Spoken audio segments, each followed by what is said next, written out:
Just a short hop across the channel, northern France is just the perfect place to get away from it all.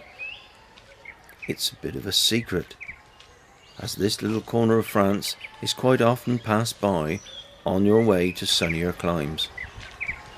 And we have done just that many times. But it is well worth stopping off for a while to soak up the atmosphere of the numerous quaint medieval towns and beautiful scenery. Each town has its own character.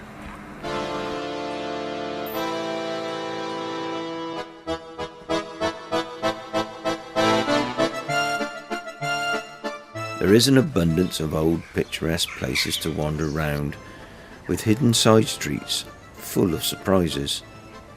The walled city of Dinan, set on the River Rance, is one of the prettiest, with lots of half-timbered buildings, cafes and old cobbled streets.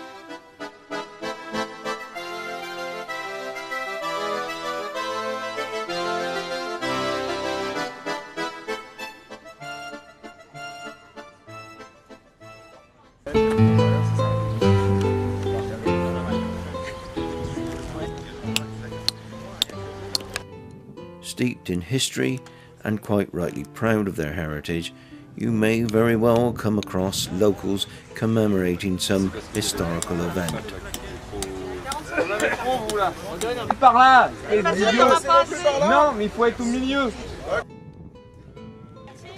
This group were preparing for a reenactment of a battle between the Vikings and the French in 911.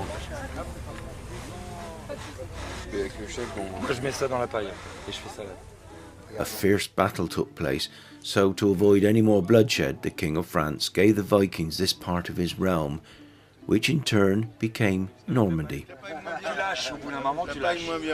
Pas beau ça? Il est anglais, Ragnar. On doit y passer. On a rendez-vous avec le maire.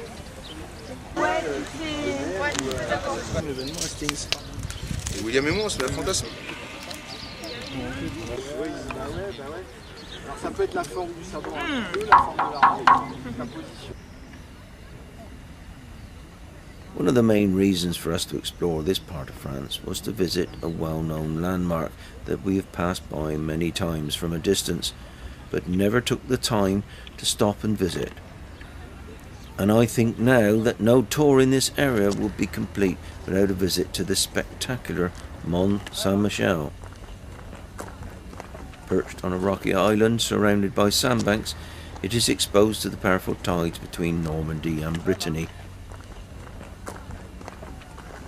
Of course, the only way to get around Mont Saint Michel is on foot.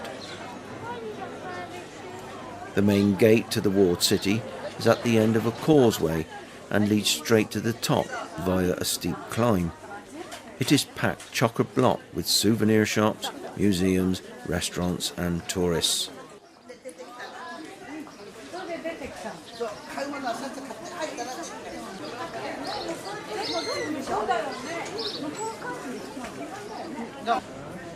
On the top stands the Gothic-style Benedictine Abbey, which was built between the 11th and 16th century, and was dedicated to the Archangel St. Michael.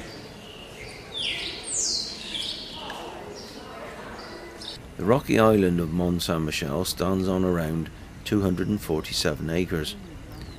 It is located approximately 1 kilometre off the French northwestern coast. The island's highest point is 92 metres above sea level. It is inhabited with a small population, mostly shopkeepers and restaurateurs. It is one of the most recognisable landmarks in France, and more than 3 million people visit it each year. The climb to the Abbey is hard. By the time you have mounted the many steps to the top, you will no doubt be out of breath. But it is worth it. What a view!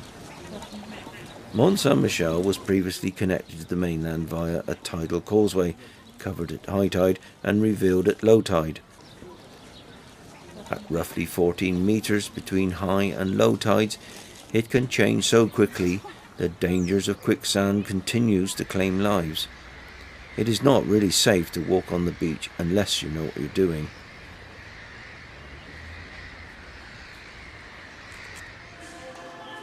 The Abbey is open most of the year and admission is free for citizens of the EU.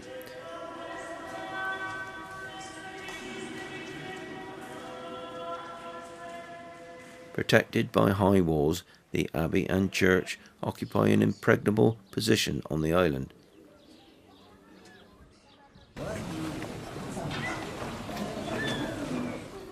You can wander at leisure and probably get lost among the maze of rooms, staircases and vaulted halls that make up the Abbey. And an excellent audio guide gives you all the history and information needed to make this visit worthwhile. This part of France has been a delight to visit, and I'm sure we will come again. We have passed by this little corner of France many times, but this time I'm glad we took time off to visit northern France, and in particular Mont Saint Michel.